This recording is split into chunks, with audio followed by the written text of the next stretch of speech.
Hello, আসসালামু আলাইকুম। আজ আসলে আমার ডাইনিংয়ের আহ, শেষ লোকটা দেখাচ্ছি আর কি। হয়ে গেছে ডাইনিং কমপ্লিট এবং আমার কেবিনেটও কমপ্লিট। অবশ্যই আপনাদেরকে আমার কেবিনেট এবং ডাইনিং দুইটাই দেখাবো। হ্যাঁ, তো চলে আসলাম আপনাদের দেখানোর জন্য। দেখেন, এই যে এখানে দেখছেন, এখানে দেখছেন এটা গ্লাস। হ্যাঁ, সব গ্লাস, পাশে কিন্তু গ্লাস ডিজাইন। তো ওই দেখেন, এর ভিতরে কিন্তু সব ডিজাইন, সব 10 মিলি গ্লাস দিয়ে অবশ্যই ওয়াল ক্যাবিনেটটা তৈরি করা। আর দেখেন, এই যে এটা অবশ্যই আমার ডাইনিং। আর আমি ডাইনিং সাধারণত সিম্পল নিয়েছি, কারণ আছে সিম্পল নিলে অবশ্যই ময়লা নোংরা হয় না, এটা মুছে দ্রুত পরিষ্কার করা যায়। এই জন্য আমি একটু সিম্পল ডাইনিং নিয়েছি। তো যার যার ভালো লাগে এটা আর কি।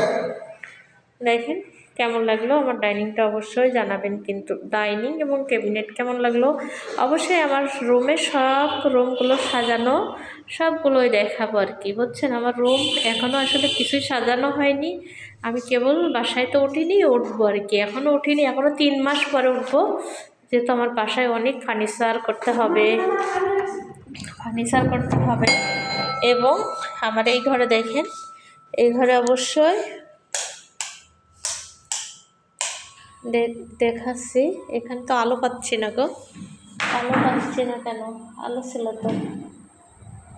হ্যাঁ, তো আসলে এই যে কোলবালিশ দেখছেন, এটা আসলে এখনও বের করিনি, কভারও লাগাইনি, ওরম ভিতরে আসছে আর কি।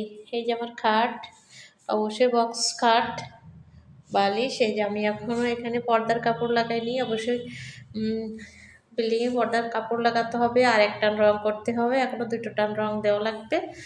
আর সোফার কভার ফোম আছে, অবশ্যই সোফার ফোমটা আমার পছন্দ হয়েছিল না, তো এটা আসলে ফেরত দিয়ে এসেছি, নেইনি। বা আসলে সোফার ফোমটা নেব পরবর্তীতে। আর ওই পাশের ইউনিটে অবশ্যই আরেকটা ফোমের সোফা নেব, এটা এমনি সচরাচর বসবে। আর দেখেন আমার কিচেন দেখাই। এই যে আমার কিচেনে থাল বাটি, এমনি আমার যা আনুষঙ্গিক রান্না করতে লাগবে সেগুলো সব সাজিয়ে রেখেছি। এই যে বটিও আছে, ওখানে থাল বাটি ধোবে আর কি। আর চলে আসলাম আমার বেসিনে।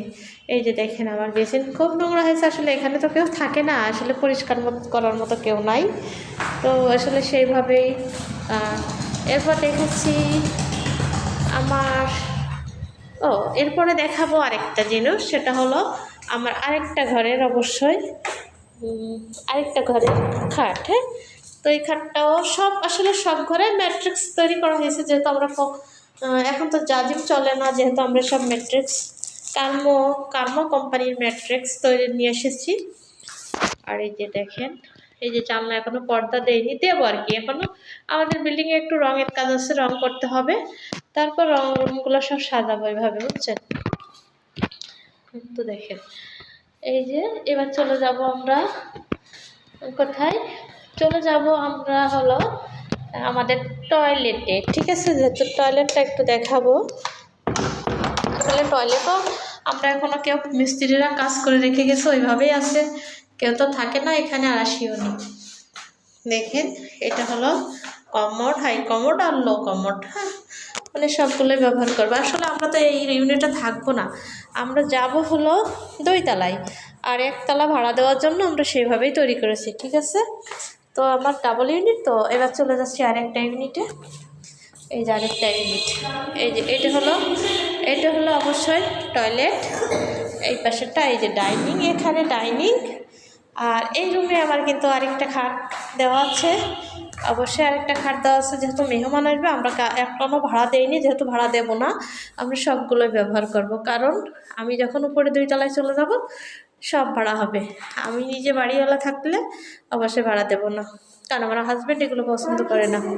ঠিক আছে, আর একটা খাট আছে এই পাশের রুমে, এই পাশে তো ডাবল ইউনিট। ঠিক আছে, এখানে আরেকটা খাট আছে। আসলে রুমগুলো সাজানোর পর সব আপনাদেরকে দেখাবো। আমার জন্য আপনারা দোয়া রাখবেন, যাতে আমরা আরও ভালো কিছু দেখতে পারি, আর আপনাদের সাথে সুন্দর সুন্দর ভিডিওগুলো অবশ্যই নিয়ে আসতে পারি। হ্যাঁ, আর আমার বাসা পুরোপুরি যখন উঠে যাব, তখন আপনাদের সবগুলো দেখাবো। আর আমার এই যে উপরে সিঁড়িতে উঠবো, আর এই যে আমার রোড ওই যে সামনে, আর এই যে আমি চলে আসলাম আবার মেন রুমে। তো ভালো থাকবেন, আল্লাহ হাফেজ।